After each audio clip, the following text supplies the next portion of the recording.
when we think about like these moments of the eternal, when we go to our water bodies, I mean that the great spectrum of time suddenly collapses in on itself.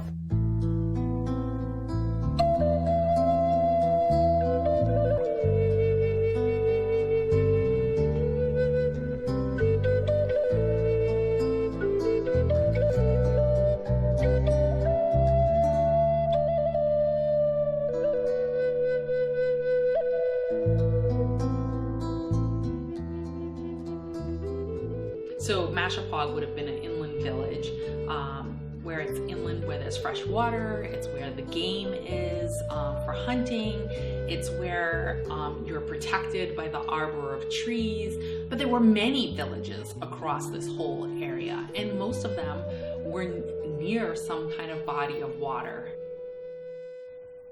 And it is a place today where we go to offer prayer and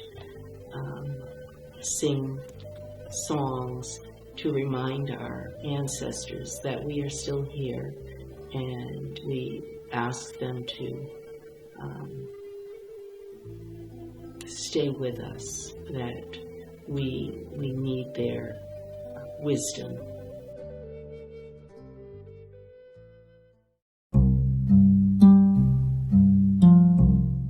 When the introduction to colonists came, when European conquest came to this land, that conquest was not just for what people considered the vacant land. It was really for those resources that were there.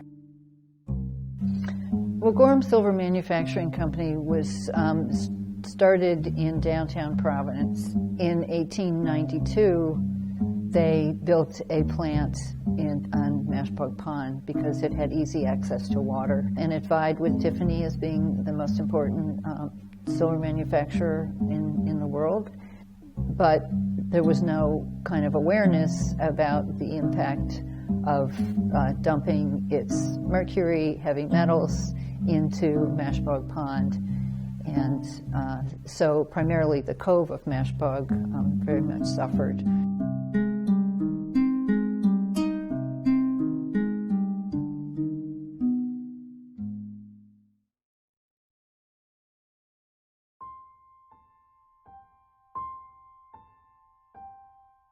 Opposite Gorham's, across the pond, there was another little settlement between Niantic Avenue and the pond. Clearly that community there was people of Indian descent from not very far away from the pond. Because it was mostly people of color, and most of them all had some Indian ancestry. It was like the Indian town reconstituted itself, in a sense, from the original Indian town that was there that the settlers felt needed to be moved.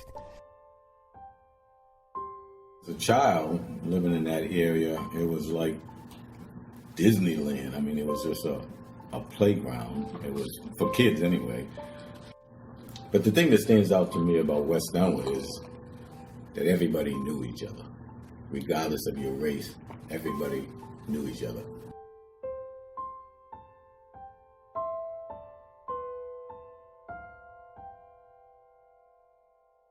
I looked up and I saw the sign, Niantic Avenue. And I said, oh my goodness, this is what people have been telling me. This is what has happened to West Elmwood. The area was not there for me to remember anymore. It's almost like losing one of your peers. Despite the extreme degradation of that pond, it is still beautiful. Even though it's sick, we need to care for it, and part of that care is the education of people around the pond. One of the major problems is cyanobacteria, which is an overabundance of nutrients coming in from the storm drains and oils and things from our cars. We can make real change now within our communities, within our homeland, and so from that, hopefully, we can expand greater and greater.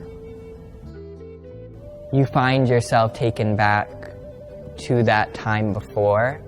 Understanding who you are and carrying that close to you is always at the heart of what has allowed us to continue and not disappear. This is our homeland. This is our land. And we will walk to the ponds, and we will walk to the waters, and we will give thanks to the Creator for this space and this place.